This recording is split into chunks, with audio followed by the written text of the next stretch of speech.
സംസ്ഥാനത്ത് നാളെ വെള്ളിയാഴ്ച ദിവസവും ശക്തമായ മഴയ്ക്ക് സാധ്യത.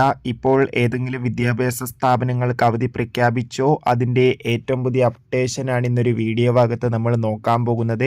വീഡിയോയിലേക്ക് മുൻപ് വീഡിയോ ലൈക്ക് ചെയ്യുക, ചാനൽ സബ്സ്ക്രൈബ് ചെയ്യാൻ വേണ്ടി ശ്രമിക്കുക. ഇന്ന് ജൂൺ 26 വ്യാഴാഴ്ച കേരളത്തിലെ വിവിധ ജില്ലകളിൽ കനത്ത മഴയായിരുന്നു.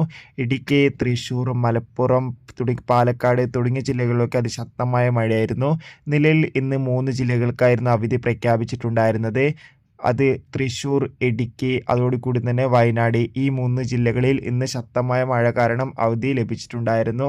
നാളെയും മഴയുടെ ശക്തി കൂടുമെന്നാണ് കാലാവസ്ഥാ നിരീക്ഷണ കേന്ദ്രം അറിയിച്ചിട്ടുള്ളത്. അതുകൊണ്ട് തന്നെ നാളെ ചില വിദ്യാഭ്യാസ സ്ഥാപനങ്ങൾക്ക് അവധി ലഭിക്കാൻ സാധ്യതയുണ്ട്.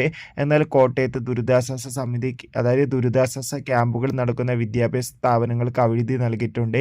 ഇനി നാളെ മറ്റേതെങ്കിലും വിദ്യാഭ്യാസ സ്ഥാപനങ്ങൾക്ക് അവധി പ്രഖ്യാപിച്ചാൽ ആ ഒരു വീഡിയോ നമ്മുടെ ചാനലിൽ അപ്ലോഡ് ചെയ്തതായിരിക്കും. ആ ഒരു വീഡിയോയ്ക്കായി ചാനൽ ഇപ്പോൾ തന്നെ സബ്സ്ക്രൈബ്